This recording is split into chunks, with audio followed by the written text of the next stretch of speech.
안녕하세요. 축구 전문 기자 한준입니다. 2021-2022 시즌 프리미어리그 일정이 끝나고 이제 개인상 수상 결과가 하나씩 나오고 있습니다. 프리미어리그 공식 올해의 선수상은 케빈 더브라이너, 잉글랜드 축구 기자협회 올해의 선수상은 모하메드 살라가 받았습니다. 남은 개인상은 잉글랜드 프로축구선수협회 올해의 선수상, 선수들이 뽑는 올해의 선수상입니다. 손흥민 선수의 수상 가능성을 마지막으로 기대해볼 상입니다. 프리미어리그는 2021-2022 시즌 최고의 골 투표도 시작했습니다. 손흥민 선수가 2019-2020 시즌 번리전 단독 돌파골에 이어 또 한 번 후보에 올랐습니다.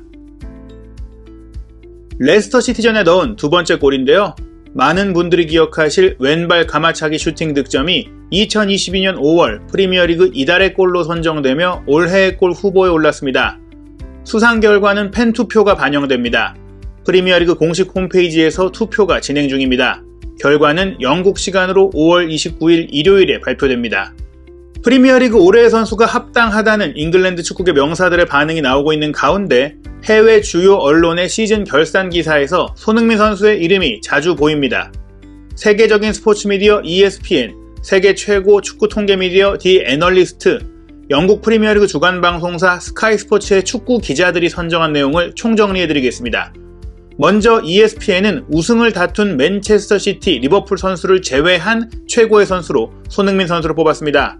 평가는 이렇습니다. 손흥민은 계속해서 나아지고 있다. 지난 2시즌 동안 평균 14골 10도움을 올렸고 최고의 결정력을 보여줬다. 기대 득점이 18.9골이었는데 28골을 넣었으니 말이다.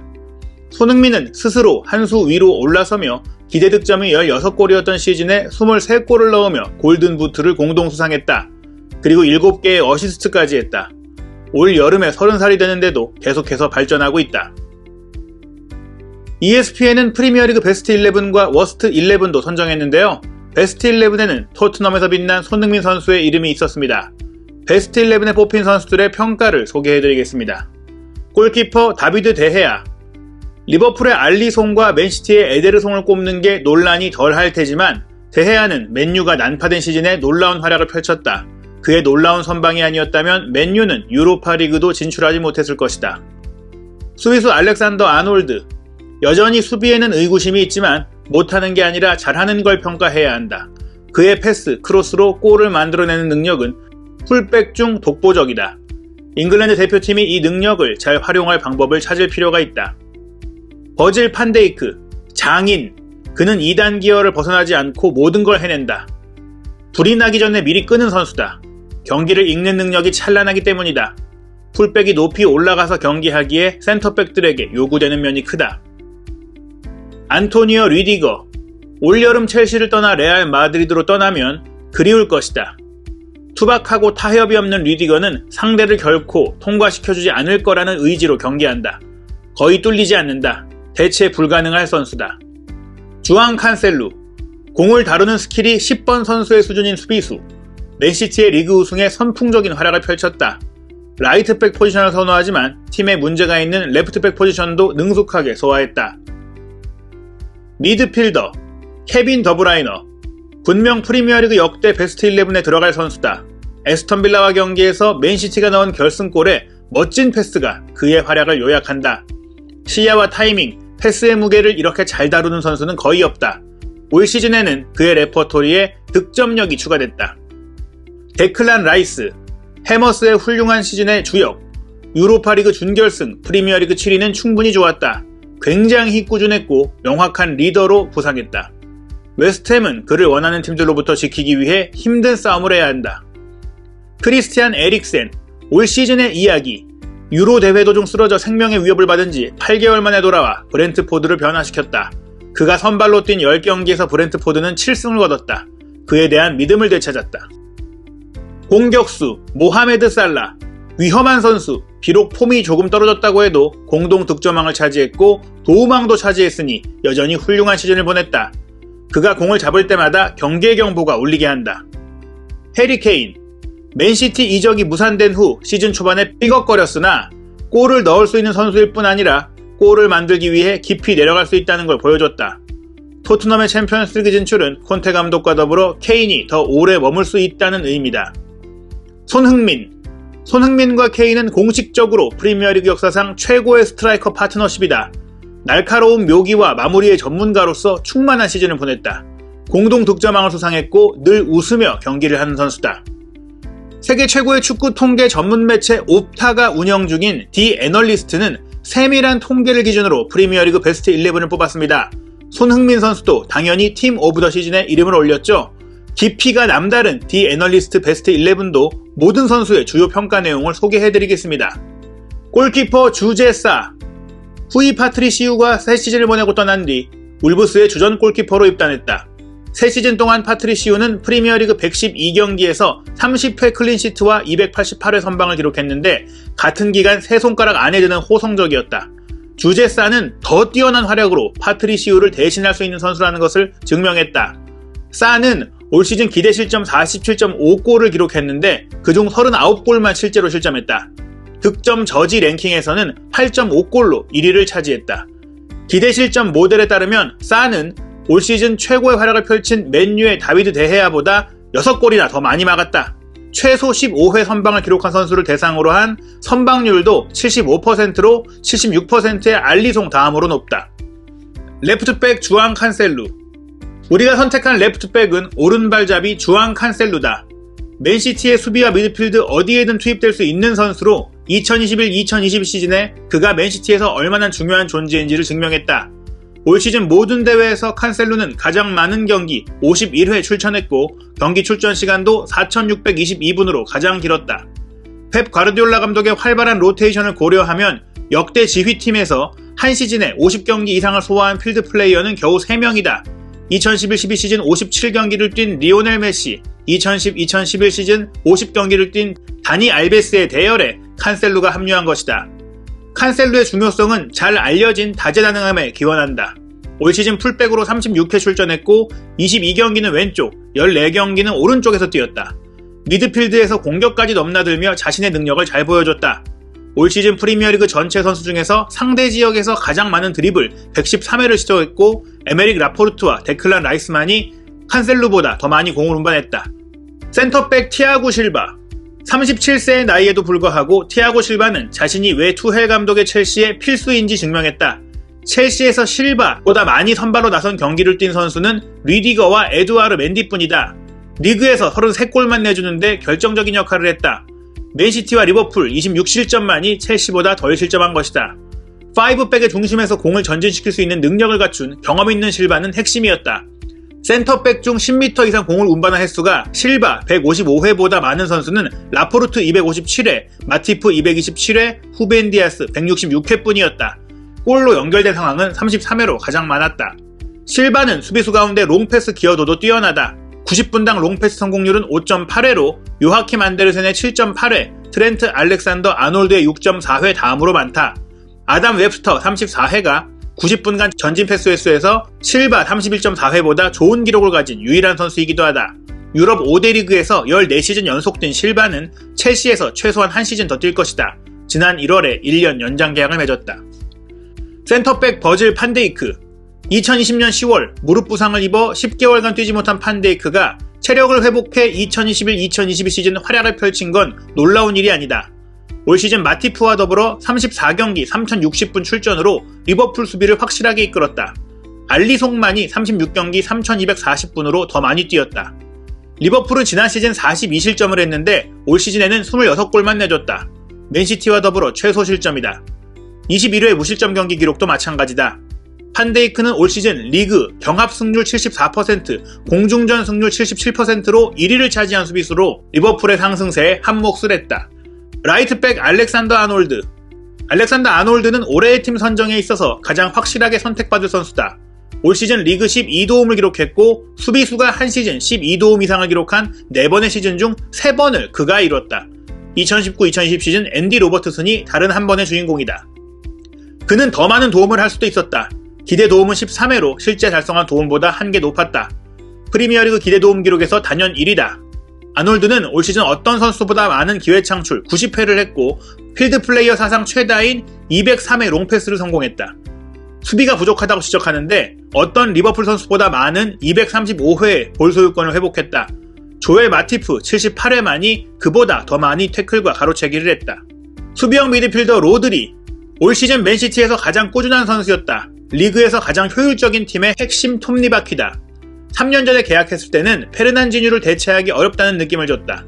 턴이 느렸고 패스를 고르는데 시간이 너무 오래 걸렸다. 하지만 이제 더 이상 게으름을 피우지 않는다. 앞으로 몇 년간 맨시티 주전 자리는 안전할 것이다. 올 시즌 프리미어리그에서 로드리의 패스 기대 성공률은 87%였는데 91.8%를 성공했다. 패스 임팩트 점수 135점은 팀 내 유일한 세 자릿수 점수다. 로드리는 1000번의 상대 터치당 17회의 공을 빼앗아 왔다. 로드리 다음으로 좋은 기록은 켈빈 필립스의 12.8회다. 올 시즌 164명의 선수가 2000분 이상 출전했는데 로드리는 그중 한 명이며 90분당 11.7km의 거리를 뛴 것도 5위에 해당하는 기록이다.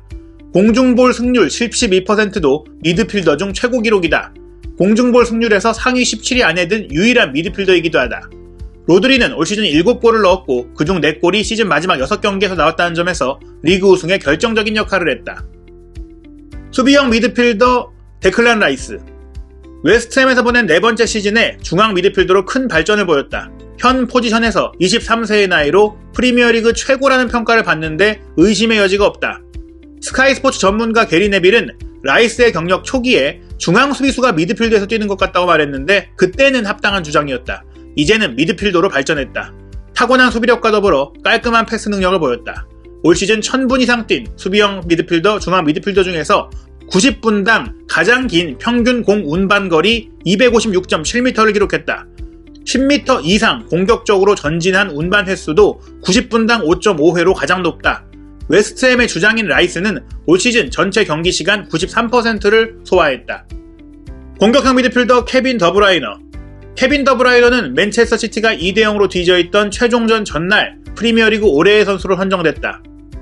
일카이 귄도안의 결승골을 끌어낸 것은 더브라이너의 장인적인 플레이였다. 더브라이너는 최근 3시즌 중 2차례 올해의 선수상을 수상했다. 2008-2009 시즌과 2010-2011 시즌 2차례 수상한 네마냐 비디치 이후 첫 멀티 수상 선수가 됐다. 더브라이너의 창의성은 더 이상 비밀이 아니다. 하지만 그가 경기에 영향을 미치는 일을 막는 것은 거의 불가능하다는 게 증명됐다. 올 시즌 리그 90분당 평균 3회 이상의 슈팅과 3회 이상 기회를 창출한 유일한 선수다. 지난 12월 중순 리즈전 이전까지 5경기만 선발로 나선 더브라이너는 그때까지 이 골에 도움도 없었다. 리즈의 7대0 대승을 이끈 뒤 마지막까지 15골로 리그 한 시즌 개인 최다골 기록을 세웠고 마네 16골, 살라 18골, 손흥민 23골만이 더브라이너보다 많은 필드골을 넣은 것이다. 리즈전 이후 더브라이너는 20회 경기에서 6경기만 골이나 도움 없이 경기를 마쳤다. 리그 마지막 10경기에서 8골을 넣었고 6개의 도움을 기록해 시즌 막판 리그 우승 경쟁에 기폭제로 활약했다. 5월 11일 울브스전 5대1 대승 과정에는 24분 만에 해트트릭을 달성해 프리미어리그 최단시간 해트트릭 3위에 올랐다. 완벽한 축구 선수다. 공격형 미드필더 베르나르도 실바. 베르나르도 실바는 프리미어리그에서 가장 다재다능한 선수일 것이다. 수비형 미드필더, 박스투박스 8번 미드필더, 오른쪽 윙어와 가짜 9번으로 모두 정상급 활약을 펼칠 수 있는 선수가 또 어디에 있을까?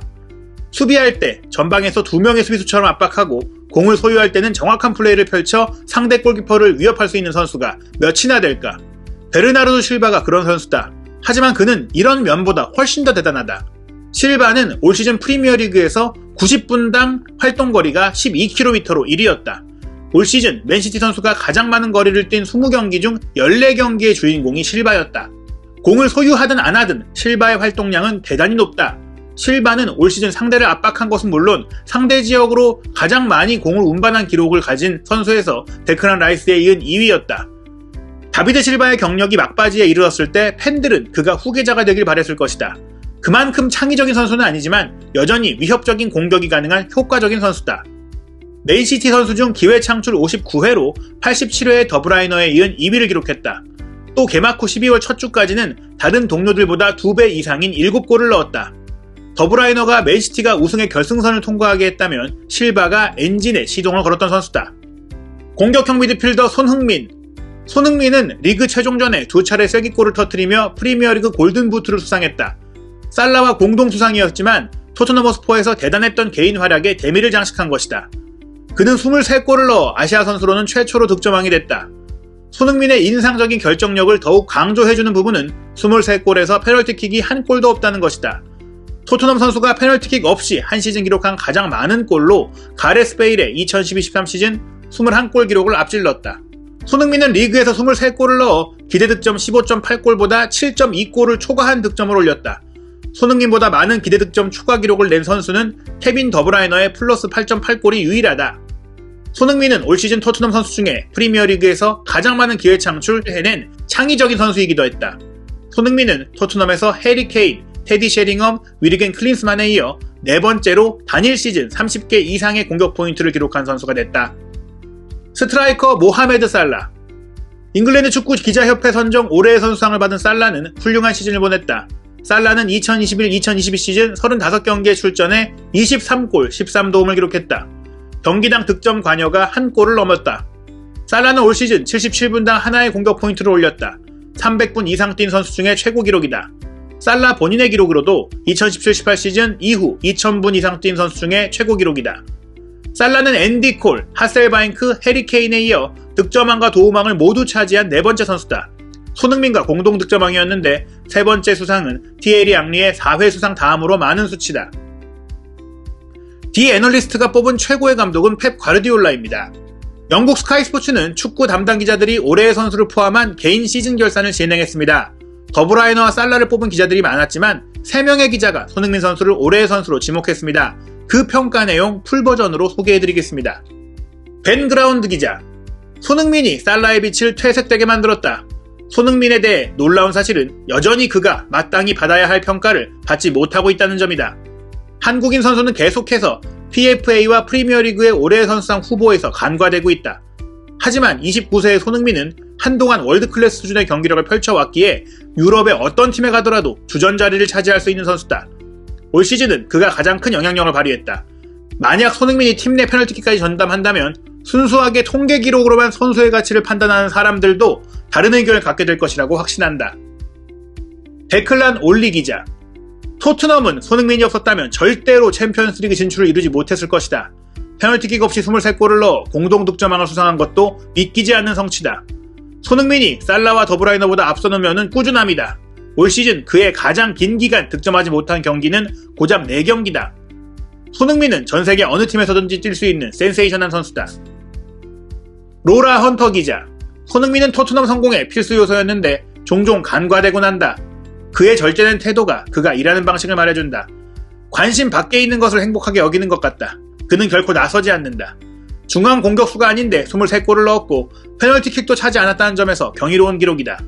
손흥민이 골을 넣은 경기에서 토트넘은 2번밖에 지지 않았다. 결정적인 골을 넣는 득점의 왕이다.